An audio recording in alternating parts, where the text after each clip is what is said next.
오늘 이 시간에는 38년 된 병자를 고치신 기적이라는 제목으로 하나님의 말씀을 전하도록 하겠습니다. 여러분 혹시 오랜 기간 동안 하나님께 간절히 기도했음에도 불구하고 아직 응답되지 않는 기도 제목이 있으신가요?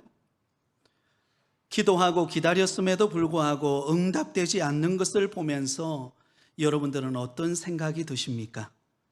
과연 이 기도 제목이 응답될까 의심이 되지는 않습니까? 그런 의미에서 본다면 오랜 기다림이란 결코 쉬운 일이 아닌 것 같습니다. 오늘 우리가 읽은 본문의 말씀에 보면 무려 38년이라고 하는 세월 동안 질병으로 인해 고통받아온 사람이 등장합니다.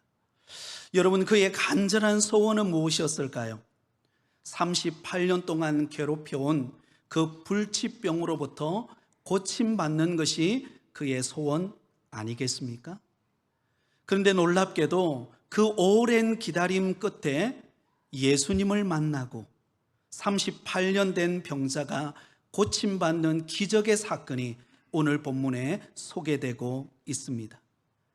오늘 본문의 배경이 되는 기적의 사건의 배경이 되는 장소가 어디입니까? 바로 베데스다 연못가입니다. 이 베데스다라고 하는 이 히브리어는 두 단어가 합성된 그런 단어입니다. 베이트라고 하는 집이라고 하는 뜻과 그리고 헤세드라고 하는 은혜, 자비라고 하는 단어가 합성되어진 단어입니다. 그래서 베데스다라고 하는 뜻은 은혜의 집, 자비의 집이라는 뜻을 가지고 있습니다. 너무나 아름다운 이름 아닙니까? 이 베데스다라고 하는 연못가가 위치한 곳은 예루살렘 성 북쪽 위에 있는 양문 근처에 자리 잡고 있습니다. 제사를 드리기 위해 희생 제물인 양떼가 들어가는 그곳이 바로 양문이었는데요. 그 양문 근처에 베데스다라고 하는 연못이 있었습니다. 자, 여러분들에게 그림을 한 장 보여드리도록 하겠습니다. 이 베데스다라고 하는 연못가는 크기는 길이가 약 한 100m 정도 되고 넓이가 약 60m 되는 굉장히 큰 연못가였습니다. 이 연못가에는 네 귀퉁이의 중앙에 정자처럼 생긴 5개의 행각이 있었습니다. 그곳에 사람들이 쉴 수 있는 편의시설이 조성되어 있었습니다. 바로 이 연못가에 병든 사람들이 이곳에 와서 치유받기 위하여 이곳에 몰려들었습니다.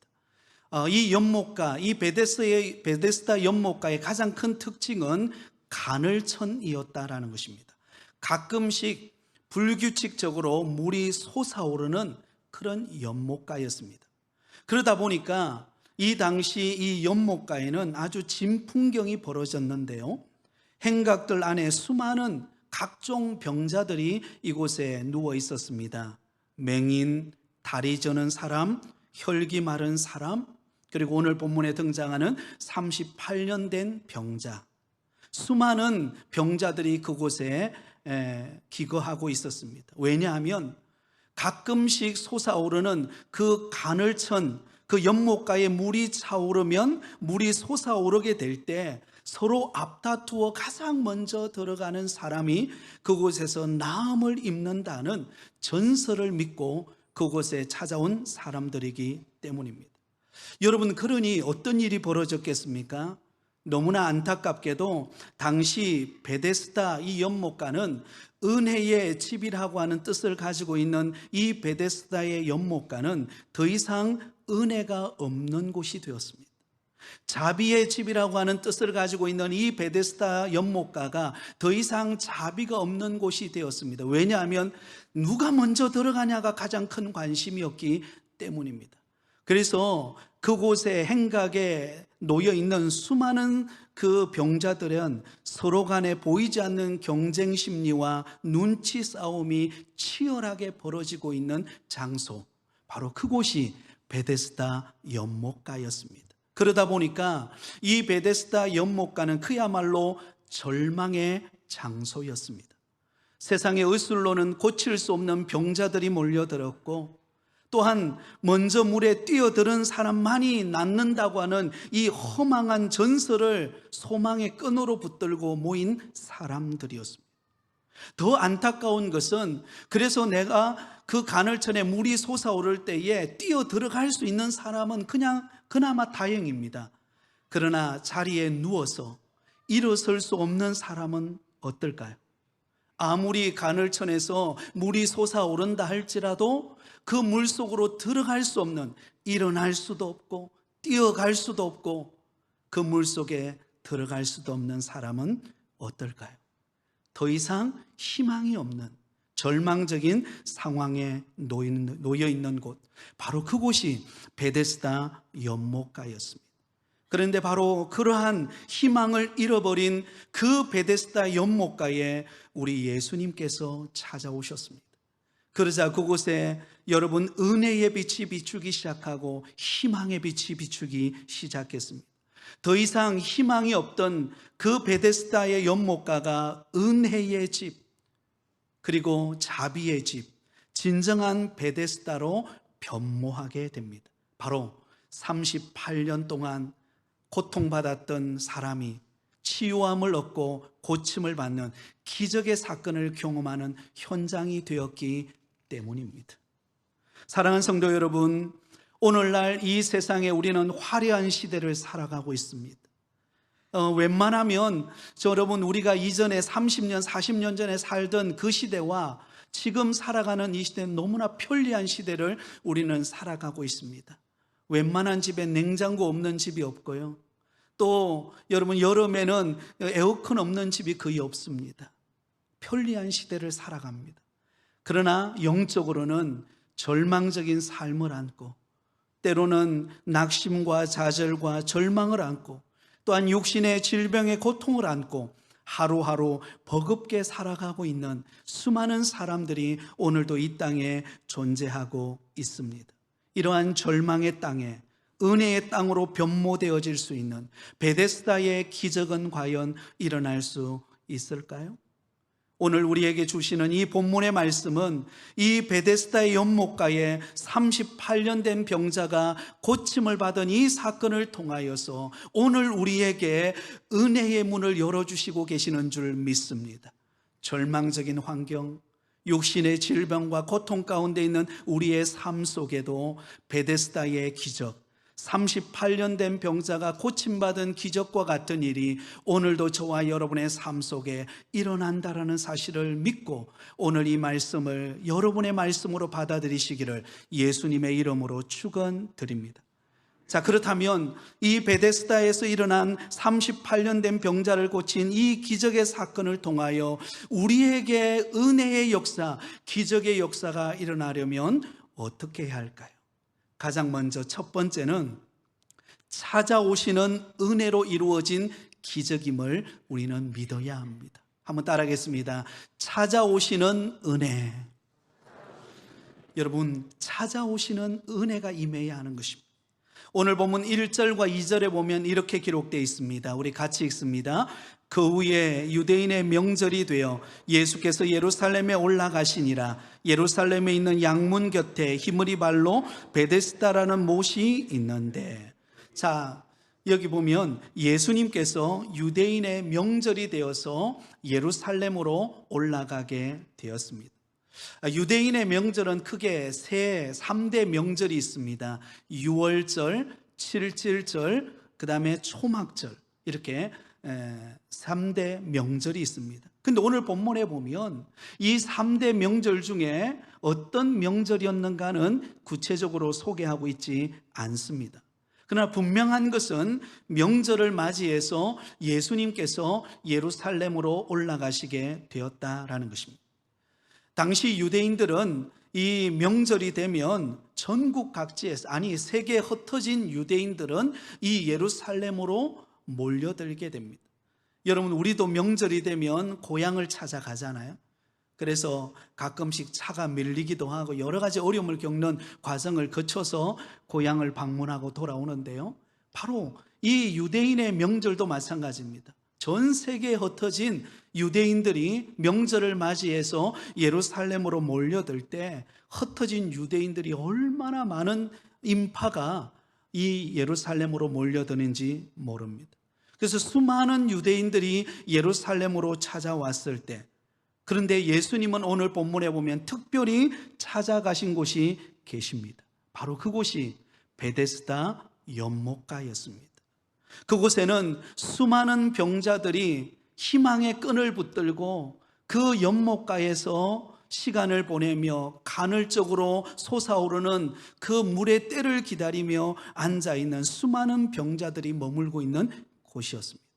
그런데 그곳에 38년 된 병자도 그곳에 있었습니다.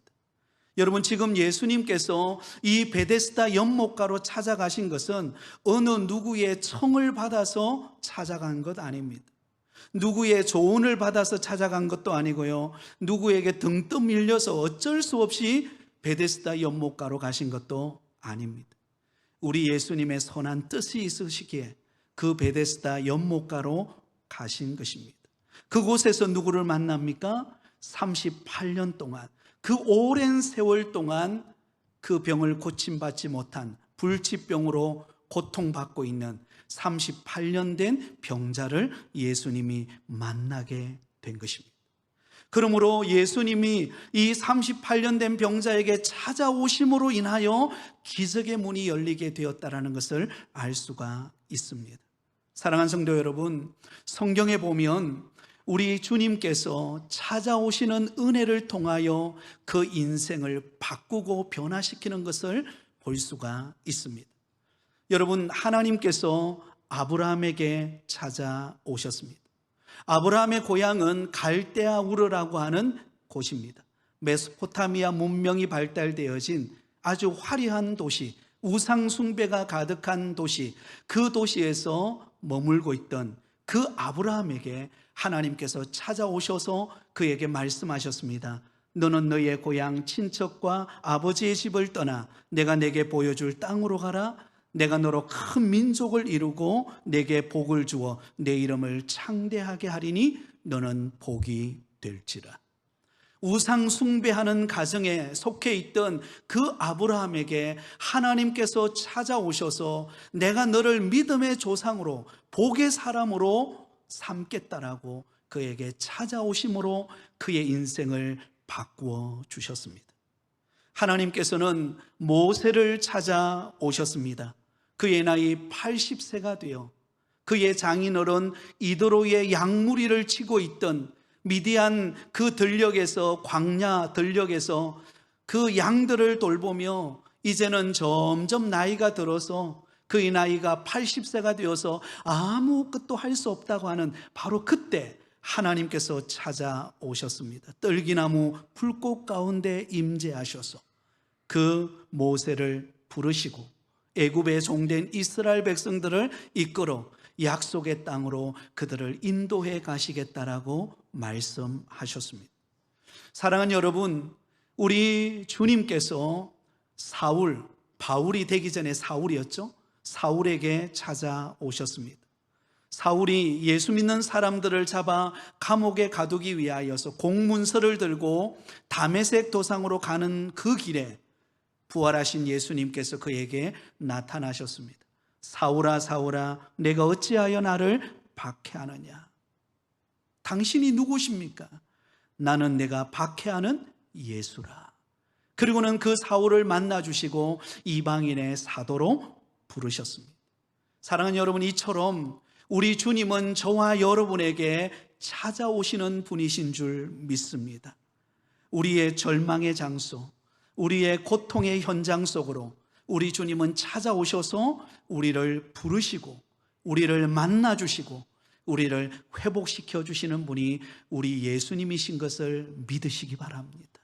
그래서 여러분, 주님이 내게 찾아오신다는 것이 얼마나 행복인지 몰라요. 여러분, 명절이 되면 고향을 찾아가죠. 저도 이번 명절에 저희 시골에, 아버님이 계신 시골에 찾아가니까 연세가 많이 드신 우리 아버지가 너무 기뻐하시는 거예요. 왜? 사랑하는 아들이 찾아오니까 그게 기쁜 거죠. 그런데 여러분, 사랑하는 육신의 아버지도 자녀가 찾아오면 기쁜데 우리 주님을 만날 때 그 기쁨은 이루 헤아릴 수 없는 기쁨인 줄 믿습니다. 미국의 정치학 교수였던 김충근 박사라고 하는 분이 있습니다. 이분이 지은 책 가운데 Why Me라고 하는 책이 있습니다. 이 Why Me라고 하는 책 속에 담겨진 이야기입니다. 이 김충근 박사님은 1967년도 미국에 유학을 와서 박사학위를 받고 페프타인이라고 하는 대학에서 교수로 재직했습니다. 그래서 최우수 교수상을 받을 만큼 성공적인 인생을 살아가고 있었습니다. 그런데 그의 나이 37세가 되었을 때 청천벽력과 같은 소식을 접하게 됩니다. 그것은 바로 간경화와 감염으로 죽음 선고를 받게 됩니다. 극심한 가난을 이기고 미국까지 건너와서 열심히 공부해서 박사학위를 따고 대학의 교수까지 되었는데 이제 그의 몸이 정말로 이제는 견딜 수 없는 간경화가 심해가지고 이제는 더 이상 살 수 없는 사형 선고가 떨어졌을 때 그는 깊은 절망감을 느끼게 됩니다. 그러면서 하나님을 향하여 원망을 퍼붓기 시작했습니다. 하나님, 이럴 수가 있습니까? Why me? 하필이면 왜 접니까? 왜 나에게 이런 육신의 고통을 주어서 이렇게 잘 나가던 내 인생이 이렇게 허망한 인생으로 끝나게 되었습니까?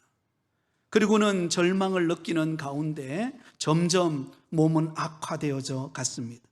그러자 더 이상 어찌할 수 없는, 손을 쓸 수 없는 그런 상황 속에서 그는 빅베어 마운틴 기도원으로 올라갑니다. 모든 것을 다 내려놓고 복수가 차오르면서 이제는 더 이상 견딜 수 없는 상황 속에서 그가 유일하게 이제는 바라볼 대상이 하나님밖에 없다.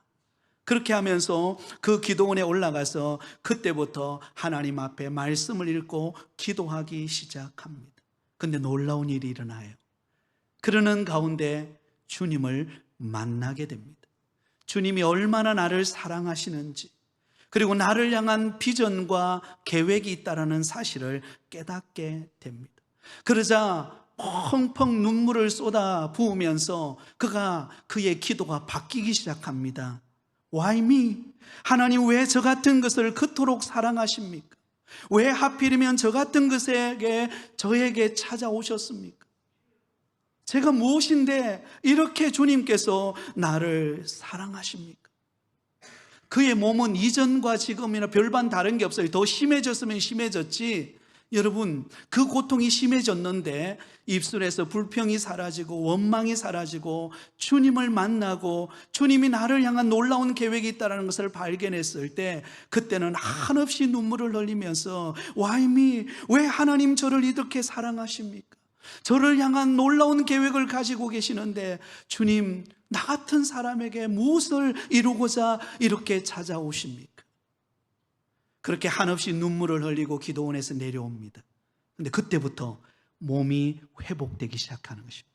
치유함을 받은 거예요. 할렐루야. 그 이후에 복음 전하는 인생을 살게 되었다고 합니다. 사랑하는 성도 여러분, 우리 예수 믿는 성도들에게 있어서 가장 놀라운 사건은 주님이 나에게 찾아오시는 사건입니다. 주님을 만날 때 우리의 인생의 방황은 끝이 납니다. 주님을 만날 때 우리 인생의 절망의 자리에서 우리는 일어설 수 있습니다. 지금 여러분에게 어떤 고통과 절망과 힘든 환경에 놓여 있습니까? 주님이 여러분에게 찾아오시기를 기대하시고 주님을 의지하시기 바랍니다. 시편 8편 4절의 말씀에 보면 다윗은 감격하며 이렇게 고백합니다. 우리 같이 읽습니다. 시작. 사람이 무엇이기에 주께서 그를 생각하시며 인자가 무엇이기에 주께서 그를 돌보시나이까. 여러분, 다윗이 험한 인생의 길을 살면서 그가 깨달은 은혜가 무엇인가? 내가 무엇이기에, 사람이 무엇이기에 주님께서 온 우주 만물을 창조하신 주님께서 나를 생각하시고 나같이 미천한 자를 오늘도 돌보고 계십니까? 그 놀라우신 하나님을 만났을 때 다윗은 더 이상 두렵지가 않았습니다. 사울 왕이 끊임없이 자기를 추격해와도 그게 굴하지 않았습니다. 왜?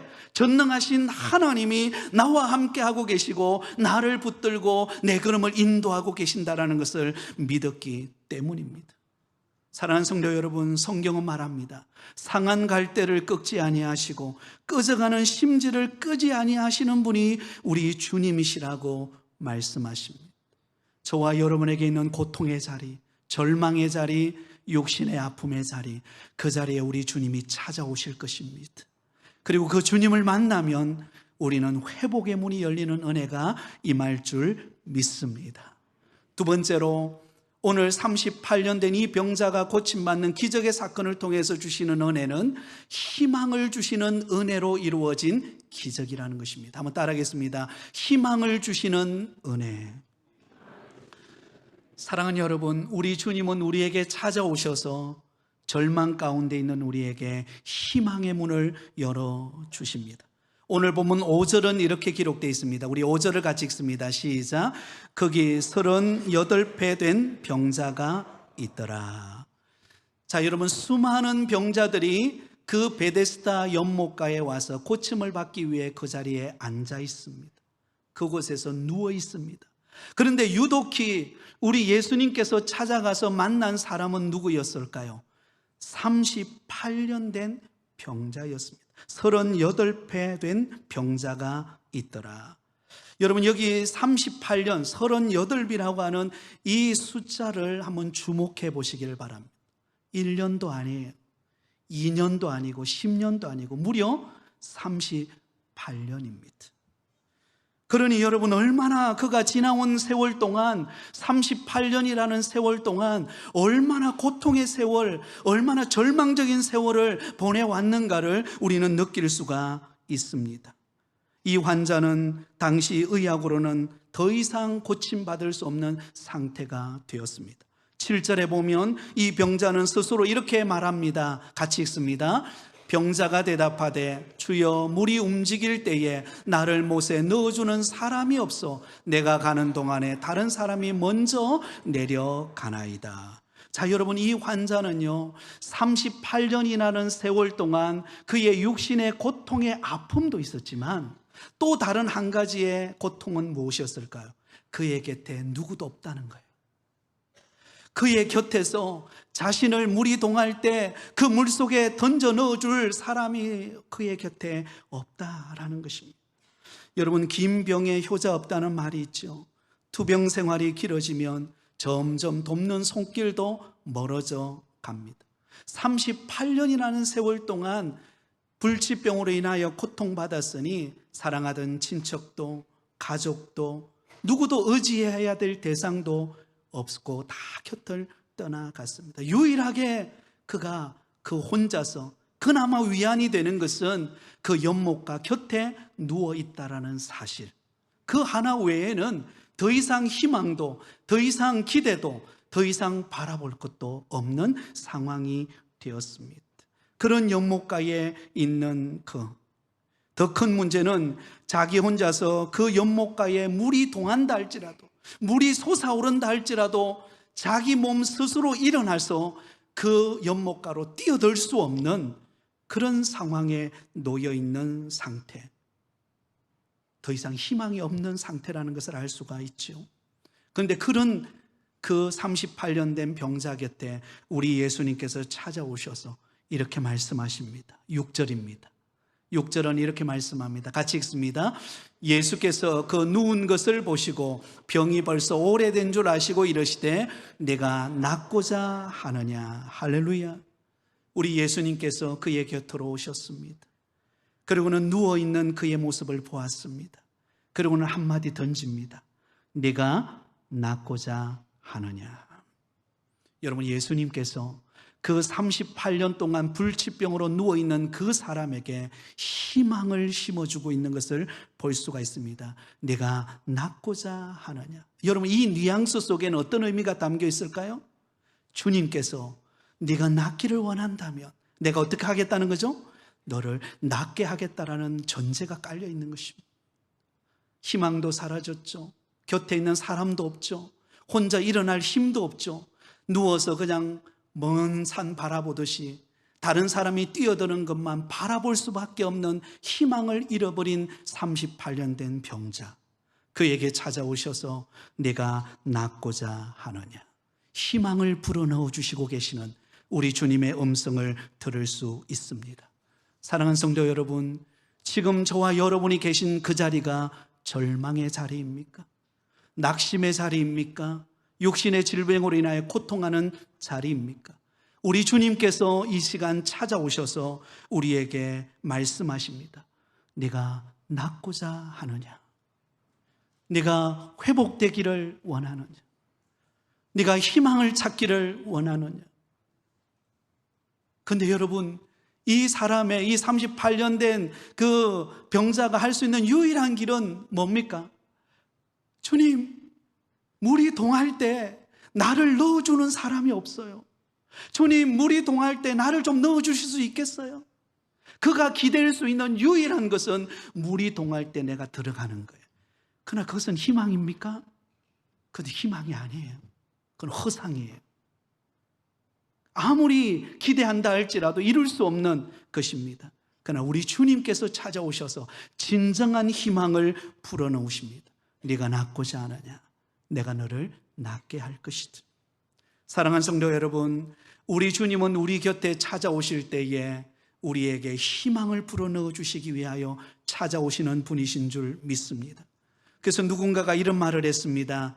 우리에게 희망을 주시는 주님을 제대로 만나면 인생의 방황은 끝이 난다고.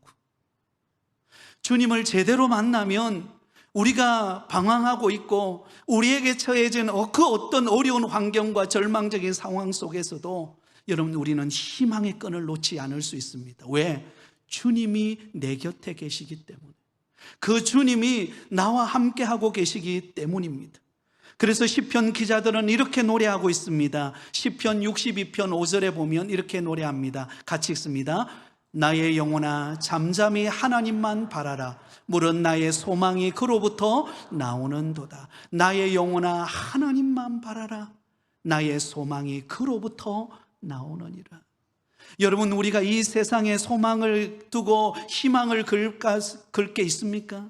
여러분, 어떤 사람은 우리가 물질을 우리 손에 움켜쥐면 우리는 성공하고 행복할 거라 생각합니다. 물론 물질은 필요한 것입니다. 여러분에게 올 한 해 물질의 복이 있기를 소원합니다.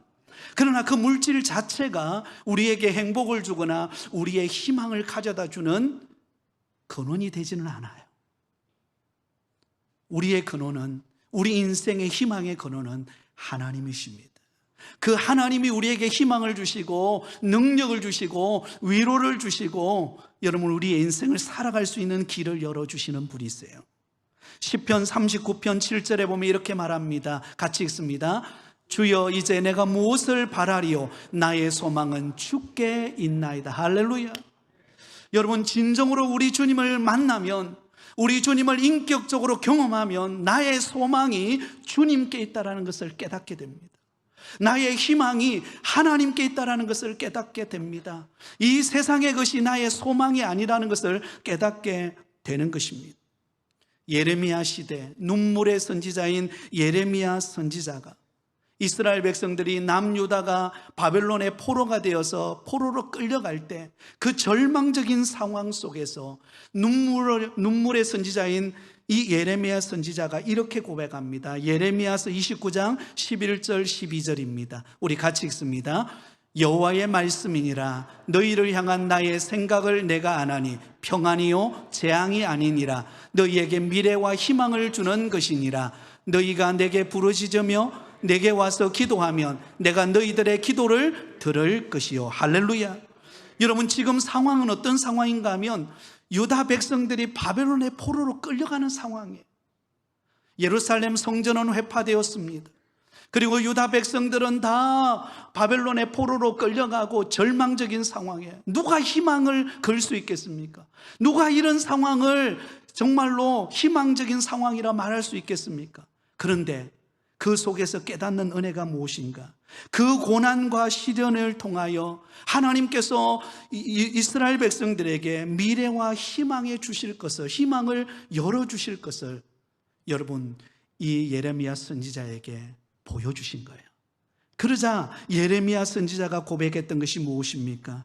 바로 너희를 향한 나의 생각을 안 하니 평안이요 재앙이 아니니라 너희에게 미래와 희망을 주는 것이니라. 하나님께서 이스라엘 백성들이 바벨론의 포로로 끌려가 70년이 있고 난 이후에 그들을 회복하십니다. 그리고는 그들에게 미래와 희망의 문을 여시는 하나님의 손길이 있는 것을 볼 수가 있어요.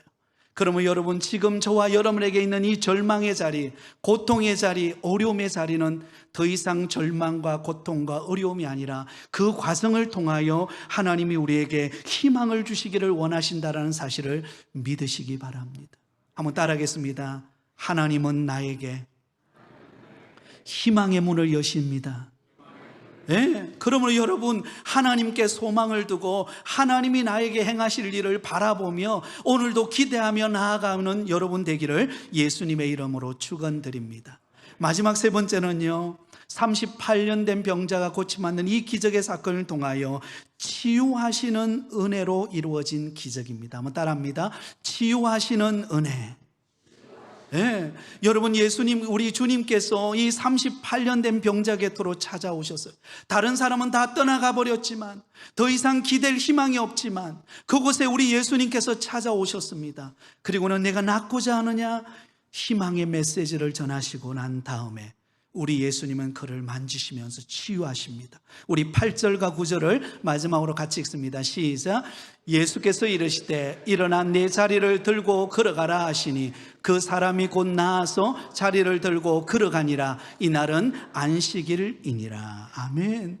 여러분, 예수님께서 그 낫고자 갈망하는 그 38년 된 병자를 향하여 말씀합니다. 일어나 내 자리를 들고 걸어가라. 그러자 그 사람이 나음을 입고 걸어가는 모습을 보여줍니다. 참 재미있는 상황은요, 그동안 38년 된 이 병자가 의지했던 것은 무엇일까요? 그가 누워있는 자리입니다. 38년 동안 그가 누워있는 자리, 그가 어디를 가든지 어느 곳에 있든지 항상 그의 곁에는 뭐가 있었어요? 누워있는 자리가 있었습니다. 그래서 이 38년 동안 그가 의지했던 것은 그가 누워있는 자리였어요. 그런데 우리 예수님이 찾아오시니까, 우리 예수님이 찾아오셔서 희망의 메시지를 통하여 그를 고치니까 더 이상 그는 그 누워있는 자리를 의지하는 자가 아니라 도리어 그 자리를 들고 일어서는 자가 된 줄 믿습니다. 사랑하는 여러분, 우리 주님은 저와 여러분을 치유하시는 분이신 줄 믿습니다. 우리의 약함, 우리의 부족함, 우리의 어려움을 주님은 아십니다. 때를 따라 돕는 은혜로 찾아오셔서 우리를 일으키시고 치유하시는 그 주님을 바라보며 의지하시기 바랍니다. 우리가 누워있는 자리가 더 이상 우리의 의지의 대상이 아닙니다. 오직 주님이 우리의 의지의 대상입니다. 그리고 주님을 의지하고 기도하고 나갈 때 주께서 우리의 영혼을 치유하시고 우리의 정서를 치유하시고 우리의 육신을 치료하시는 기적의 문이 열릴 줄 믿습니다. 이런 주님과 함께 날마다 동행하셔서 내게 찾아오시는 은혜, 내게 희망을 주시는 은혜, 나를 치유하시는 은혜를 경험하며 승리하며 살아가는 저와 여러분이 되시기를 예수님의 이름으로 축원드립니다.